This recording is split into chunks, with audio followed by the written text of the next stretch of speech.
है आपका बाबू, पता ना आपके बुक में है कि नहीं है, सिलेबस में, आई डोंट नो इस बार, क्योंकि सिलेबस 30% क्या हो गया है, रिड्यूस हो गया है। तो चलिए बाबू अब आगे हेडलाइन देते हैं,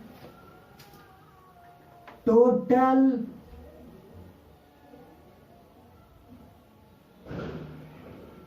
इंटरनल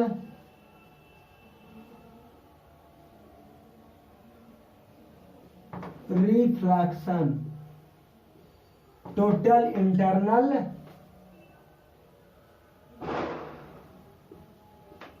TIR के नाम से जानते हैं, टोटल इंटरनल रिफ्लेक्शन। अब बताओ बाबू, टोटल इंटरनल रिफ्लेक्शन में होता क्या है, आपको बताया गया था बाबू, क्या, रिफ्लेक्शन ऑफ लाइट। तो रिफ्लेक्शन ऑफ लाइट में होता तो क्या था कि मिरर था बाबू, ये अब क्या था, मान लो कि कोई प्लेन मिरर है, तो लाइट को जब इंसिडेंट करवाया जाता था, तो इंसिडेंट कराने के बाद क्या होता था, मिरर से रिफ्लेक्ट करता था। तो देखो इसमें 100% रिफ्लेक्शन नहीं होता है, मिरर क्या करता है कि देखिए ये 96 to 97 to 96 to 97 96 to 97% को ही रिफ्लेक्ट करता था, 3 to 4% को क्या कर लेता है मिरर, एब्जॉर्ब कर लेता है। क्या कर लेता है, 3 से 4% लाइट को मिरर क्या कर लेता है बाबू, एब्जॉर्ब कर लेता है। क्या कर लेता है, एब्जॉर्ब। तो रिफ्लेक्शन के केस में क्या होते हैं, 100% रिफ्लेक्शन नहीं होता है, ये मिरर 100% को रिफ्लेक्ट नहीं करता। बट मीडियम में क्या होता है बाबू, मीडियम ये क्या होता है, रेयर मीडियम होता है, एक डेंसर मीडियम होता है। तो मीडियम में क्या होता है कि जब light one medium to another medium cross करती है, तो इसमें टोटली क्या होता है, लाइट आपका क्या होता है, रेयर से जब डेंसर में जाता है तो रिफ्लेक्ट हो जाता है। इसमें 100% क्या होता है, ये आपका नॉर्मल हुआ। इसमें तो रिफ्रैक्शन के केस में क्या होता है, 100% रिफ्रैक्शन होता है, यानी 100% लाइट क्या होता है, रिफ्रैक्ट होता है। लेकिन रिफ्लेक्शन में 100% लाइट रिफ्लेक्ट नहीं होता है। तो टोटल इंटरनल रिफ्लेक्शन का मतलब क्या होता है बाबू, इस केस में टोटल का टोटल लाइट क्या कर जाएगा, रिफ्रैक्शन के केस में टोटल का टोटल लाइट क्या हो जाता है, इसमें 100%, रिफ्रैक्शन के केस में 100% लाइट क्या होते हैं, रिफ्लेक्ट होते हैं। रिफ्रैक्शन के केस में क्या होता है, 100% लाइट क्या हो जाता है, क्योंकि वन मीडियम से अदर मीडियम में लाइट का क्या होता है, 100% रिफ्लेक्शन होता है। तो ध्यान दीजिए बाबू, पहले इसका डेफिनेशन लिख लेते हैं, उसके बाद TIR के बारे में फिर से समझाएंगे।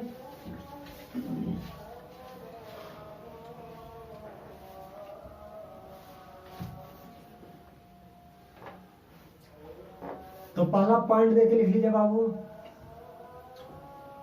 when ray of light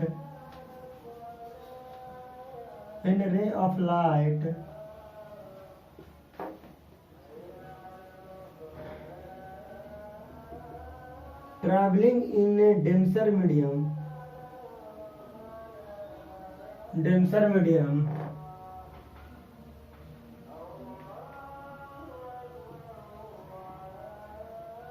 is incident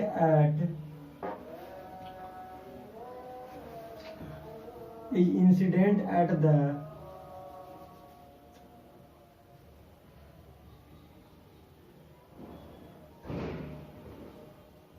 surface of rarer medium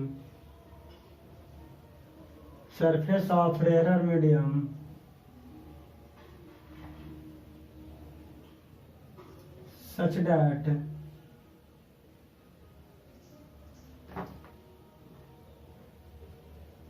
the angle of incidence is greater than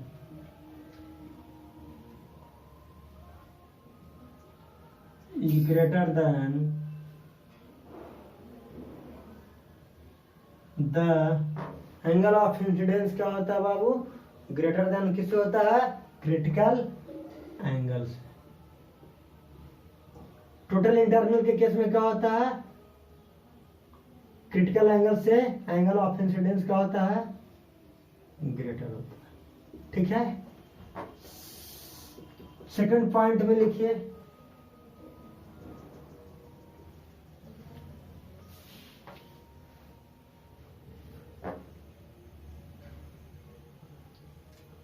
the ray is reflected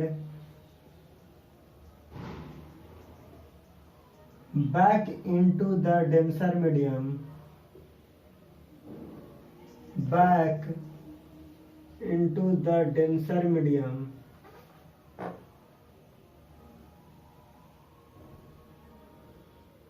the ray is reflected back into the denser medium, in the denser medium. This phenomenon is known as,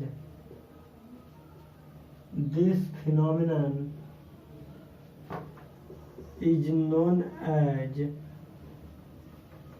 total internal reflection. Total internal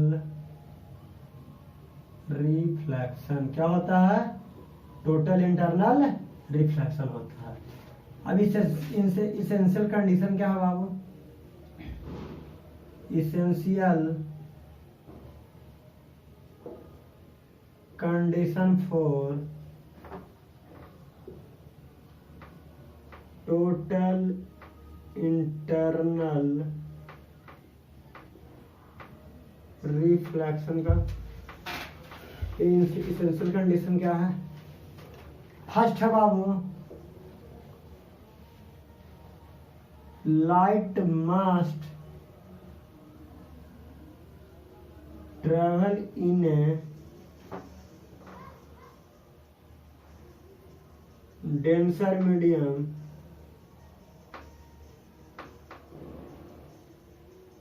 to rarer medium.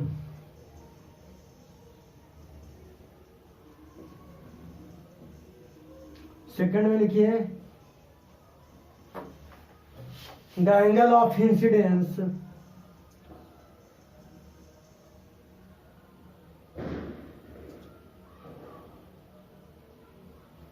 must be greater than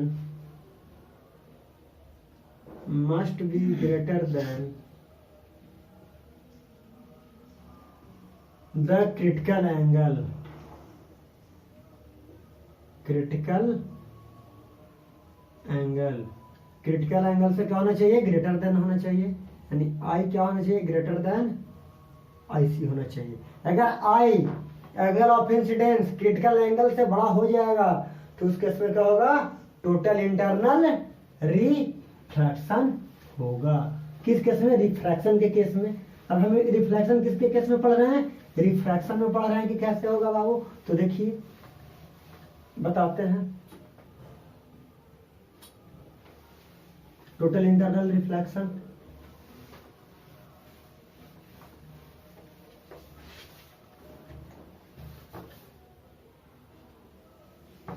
ये आपका क्या हुआ बाबू, denser medium हुआ,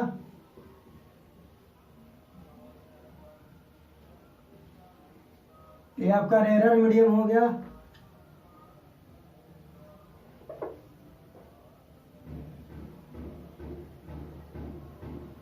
ये आपका normal हुआ बाबू, ये angle of incidence हुआ बाबू। तो लाइट को देखिए, लाइट को इस पाथ को फॉलो करना चाहिए था,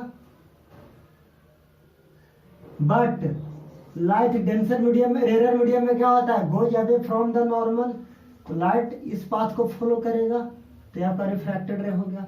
अगर एंगल ऑफ इंसिडेंस इंक्रीज कराते हैं बाबू, एक नॉर्मल ड्रॉ करते हैं, line draw normally perpendicular to the medium. तो देखो बाबू, अगर हम एंगल ऑफ इंसिडेंस को इंक्रीज कराते हैं, क्या कराते हैं, एंगल ऑफ इंसिडेंस को इंक्रीज करा दिए बाबू। एंगल ऑफ इंसिडेंस को जब इंक्रीज कराएंगे बाबू, तो क्या होना चाहिए, लाइट को इस पाथ को फॉलो करना चाहिए था, लेकिन लाइट किस पाथ को फॉलो करेगा, इस पाथ को। तो ये आपका रिफ्रैक्टेड रे हो गया, ये आपका नॉर्मल हो गया। तो आई क्या है, इस केस में भी आर है, आई क्या है, आर से रिफ्रैक्टेड रे से लेस है, तो रिफ्रैक्शन होगा।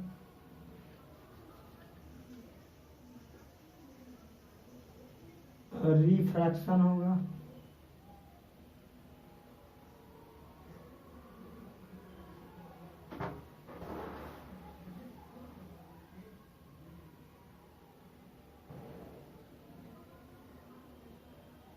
अगर एंगल ऑफ इंसिडेंस को और इंक्रीज कराते हैं बाबू,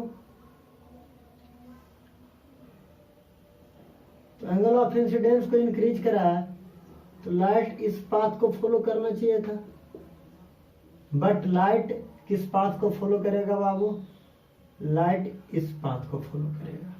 और ये पाथ को तो ये तो 90 डिग्री, ये आपका एंगल ऑफ रिफ्रैक्शन। तो आई किसके इक्वल हो गया, आर के, इन इसी को क्या कहेंगे, I equal to C. I equal to C critical angle दे दिया, क्रिटिकल एंगल क्या हो गया, एंगल, ये क्या हो गया, क्रिटिकल एंगल हो गया बाबू। तो देखिए बाबू, आई क्या हो गया, आई इक्वल टू आर था और या इक्वल टू सी। अगर आई सी के इक्वल हो जाएगा तो क्या कहलाएगा, क्रिटिकल एंगल कहलाएगा। क्या कहलाएगा बाबू, क्रिटिकल एंगल कहलाएगा। अब अनदर नॉर्मल लेते हैं बाबू,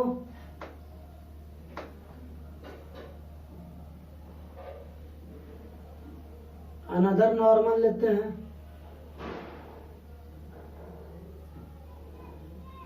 अब बताइए, अगर एंगल ऑफ इंसिडेंस को इंक्रीज कराते हैं, तो अगर एंगल ऑफ इंसिडेंस को इंक्रीज कराते हैं बाबू, और ये क्या हो जाता है, रिफ्लेक्ट हो जाता है। ये एंगल ऑफ इंसिडेंस है बाबू, क्या है, एंगल ऑफ इंसिडेंस है। ये क्या है, रिफ्रैक्टेड रे है। तो क्या होगा, अगर आई ग्रेटर देन आर हो जाएगा, सॉरी, अगर angle of I greater than critical angle हो जाएगा, तो क्रिटिकल एंगल से क्या हो जाएगा, एंगल ऑफ इंसिडेंस इंक्रीज कर गया। तो अगर angle of incidence critical angle से इंक्रीज कर जाएगा, तो इसमें क्या होगा, टोटल इंटरनल रिफ्लेक्शन होगा। क्या होगा बाबू, टोटल इंटरनल रिफ्लेक्शन होगा। तो आई अगर ग्रेटर देन क्या हो जाएगा, आई सी। अगर आई ग्रेटर देन आई सी हो जाएगा तो क्या हो जाएगा, क्रिटिकल एंगल हो जाएगा, सॉरी, टोटल इंटरनल रिफ्लेक्शन हो जाएगा। अब एक एग्जांपल देकर लेकर देखते हैं बाबू, कैसे। एक एग्जांपल ले लेते हैं। एक एग्जांपल के तौर पर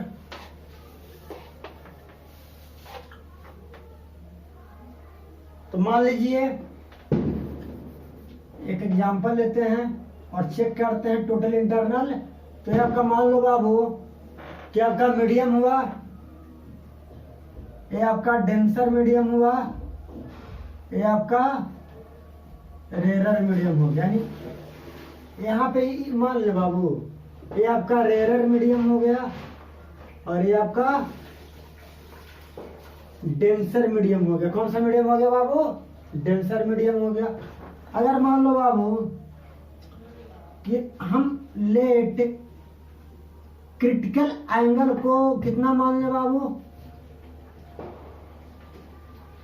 42 डिग्री मान लेते हैं। कितना मान लेते हैं, 42 डिग्री मान लेते हैं। या क्रिटिकल एंगल को अपना काला मानने जाओगे, 35 डिग्री मान लेते हैं। कितना मान लेते हैं क्रिटिकल एंगल को, 35 डिग्री मान लेते हैं। 35, 42 कुछ भी ले सकते हो, ठीक है ना। 35 भी ले सकते हो या 42 भी 42 डिग्री लेते हैं। 42 डिग्री किसका होता है, ग्लास का होता है ना। अब बताओ बाबू, ये आपका नॉर्मल हुआ, ये आपका नॉर्मल हुआ बाबू। अगर एंगल ऑफ इंसिडेंस, अगर एंगल ऑफ इंसिडेंस कितना डिग्री है, ये आपका 42 डिग्री है ना। अब मान लीजिए कि अगर आपका एंगल ऑफ इंसिडेंस कितना बन रहा है, 35 डिग्री का बन रहा है। एंगल ऑफ इंसिडेंस कितना है, 35 डिग्री। तो अगर एंगल ऑफ इंसिडेंस 35 डिग्री का है बाबू, ध्यान दीजिए, एंगल ऑफ इंसिडेंस अगर 35 डिग्री का है तो इस केस में क्या होगा, रिफ्रैक्शन होगा। क्या होगा बाबू, रिफ्रैक्शन होगा। क्या हो जाएगा, रिफ्रैक्शन होगा। अगर मान लो ये आपका अनदर नॉर्मल लेते हैं, एक अनदर नॉर्मल लेते हैं बाबू। अगर आपका क्रिटिकल एंगल क्या है, 42 डिग्री। अगर आपका एंगल ऑफ इंसिडेंस, ध्यान रखिएगा, अगर एंगल ऑफ इंसिडेंस भी कितना आ जाए, 42 डिग्री आ जाए। अगर एंगल ऑफ इंसिडेंस अगर 42 डिग्री आए, इस केस में क्या हो जाएगा, नॉर्मल और रिफ्रैक्टेड रे क्या हो जाएंगे, 90 डिग्री हो जाएंगे। क्या हो जाएंगे बाबू, 90 डिग्री। यानी रिफ्रैक्टेड रे क्या हो जाएगा, 90 डिग्री हो जाएगा।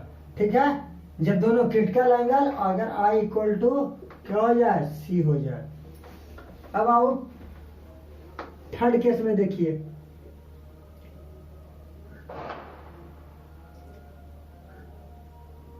अगर angle of incidence critical angle से क्या हो जाए, ग्रेटर देन हो जाए। मान लीजिए कि ये जो एंगल है, ये एंगल आपका 45 डिग्री हो जाए। क्या हो जाए, 45 डिग्री। तो क्या हो जाएगा, आई ग्रेटर देन क्या हो गया, क्रिटिकल एंगल। तो इस केस में क्या हो गया, रिफ्रैक्शन हो जाएगा। क्या हो जाएगा बाबू, रिफ्रैक्शन का केस बनेगा। कैसा केस बनेगा, रिफ्रैक्शन। और ये भी एंगल क्या होगा, टोटल इंटरनल रिफ्लेक्शन का केस बनेगा। ये लाइट क्या कहा जाएगा, रिफ्लेक्ट करेगा।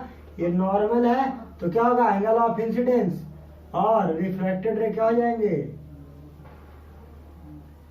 इक्वल हो जाएंगे। एंगल ऑफ इंसिडेंस और रिफ्रैक्टेड एंगल क्या हो जाएगा, इक्वल हो जाएगा। तो क्या होगा, टोटल इंटरनल रिफ्लेक्शन का केस होगा। कैसा केस होगा, टोटल इंटरनल रिफ्लेक्शन का। तो क्रिटिकल एंगल से अगर एंगल ऑफ इंसिडेंस ग्रेटर होगा तो क्या हो जाएगा, टोटल इंटरनल रिफ्लेक्शन होगा। अब अनदर एग्जांपल देख लेते हैं बाबू। अनदर एग्जांपल क्या है, तो मान लो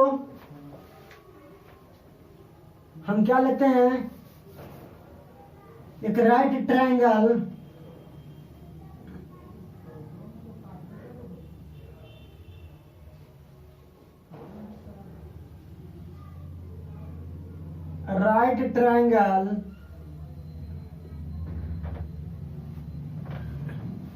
या आइसोसेलेस कर दो बाबू, आइसोसेलेस राइट एंगल प्रिज्म ले लेते हैं। क्या लेते हैं, राइट एंगल प्रिज्म। अगर मान लो कि ये एंगल 45 डिग्री है बाबू, ये कितना डिग्री का एंगल बना रहा है, 45 डिग्री।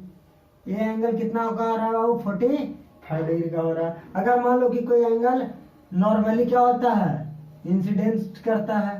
तो अगर नॉर्मली इंसिडेंस करेगा बाबू तो क्या होगा, 90 डिग्री का। अगर ये 90 डिग्री हो जाएंगे बाबू तो ये भी एंगल क्या होगा, 90 डिग्री। तो ये एंगल क्या हो जाएगा बाबू, 45 डिग्री हो जाएगा। अब इस पे क्या क्या ड्रॉ करेंगे, नॉर्मल ड्रॉ कर देंगे।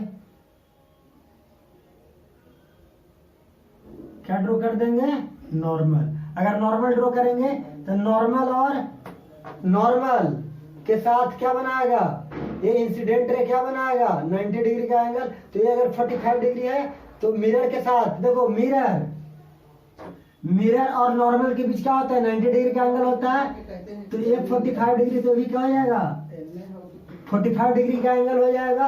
अब बताओ, ये ग्लास है ना, तो ग्लास प्रिज्म है तो इसका रिफ्रैक्ट क्रिटिकल एंगल क्या होता है, 42 डिग्री होता है। तो हम क्या बोला है कि अगर angle of incidence critical angle से ग्रेटर होता है, तो अगर एंगल ऑफ इंसिडेंस क्या हुआ, 45 डिग्री हुआ और क्रिटिकल एंगल क्या हुआ, 42 डिग्री, आई क्या हो गया, ग्रेटर देन आई सी हो गया। तो इस केस में क्या हो जाएगा, रिफ्रैक्शन हो जाएगा। क्या हो जाएगा बाबू, रिफ्रैक्शन। ए भी एंगल क्या हो जाएंगे, 45 और ए भी एंगल।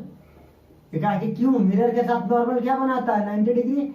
ये मिरर है और ये नॉर्मल है, तो ये कितना डिग्री का एंगल बनाता है? 90 डिग्री। ये कितना का बनाता है? 90 डिग्री। और इसके बीच जो एंगल है, अगर ये एंगल 45 डिग्री है बाबू, तो ये भी एंगल क्या हो जाएगा? 45 डिग्री हो जाएगा। क्या हो जाएगा? 45 डिग्री हो जाएगा। तो और आई क्या है? ग्रेटर देन है, यानी 45 क्या हो जाएगा? ग्रेटर देन किससे है? 42 डिग्री से है। तो क्या हो जाएगा? यहाँ पे टोटल इंटरनल रिफ्लेक्शन हो रहा है। क्या हो रहा है बाबू? टोटल इंटरनल रिफ्लेक्शन हो रहा है। अब सेकंड क्वेश्चन देखिए बाबू, सेकंड एग्जांपल क्या है? यहाँ भी आइसोसेलेस राइट एंगल प्रिज्म लेंगे। यहाँ भी क्या लेंगे बाबू? आइसोसेलेस राइट एंगल प्रिज्म लेते हैं। थोड़ा सा और बड़ा कर देते हैं क्या कि यहाँ पे थोड़ा सा दिखना